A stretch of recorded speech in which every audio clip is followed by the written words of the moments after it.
तर काय मंडळी, तुम्ही कसे आहे? सर्व मस्त मजेत ना? तर मजेतच राहावा.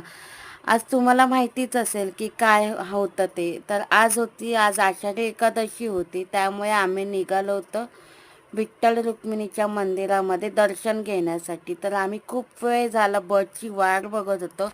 बस तर काही टायमावरती येत नव्हती. त्यानंतरला बस आली, बसमध्ये आम्ही बसलो. बसमध्ये तर जास्त गर्दी पण नव्हती. आम्हाला वाटलं की गर्दी वगैरे भेटेल, पण त्यानंतर गर्दी आम्हाला भेटली नाही.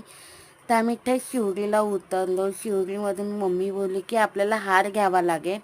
तसं आम्ही काकींकडनं हार वगैरे घेतला आणि आम्ही निघालो होतो विठ्ठल रुक्मिणीच्या दर्शनासाठी. तर मंदिर खूप वरती होतं आणि मी तर पहिल्यांदाच गेली होती मम्मीसोबत, कारण की मम्मी खूप वर्ष झाली इथेच येते दर्शनासाठी.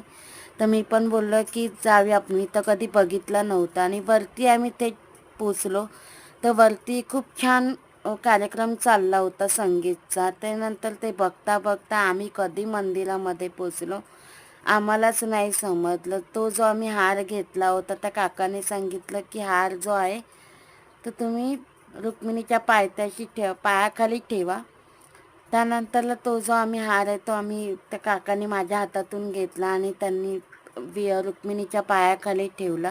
विठ्ठल रुक्मिणीचं दर्शन घेतलं. त्यानंतरला आम्ही हनुमंताचं सुद्धाही दर्शन घेतलं. त्यानंतर समोर एक देवी होती, त्या देवीचं दर्शन घेऊन आम्ही दोघी पण बाहेर पडलो आणि ते आम्ही खाली आलो.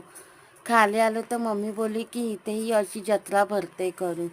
तर मी बाहेर येताच बघते तर ही अशी जत्रा या साईडला भरली होती. सगळं खाण्यापिण्याचं सगळं भेटत होतं आणि लहान मुलांची तर खूपच इथे गर्दी होती. त्यानंतरला आम्ही दोघी निघालो घरी जाण्यासाठी.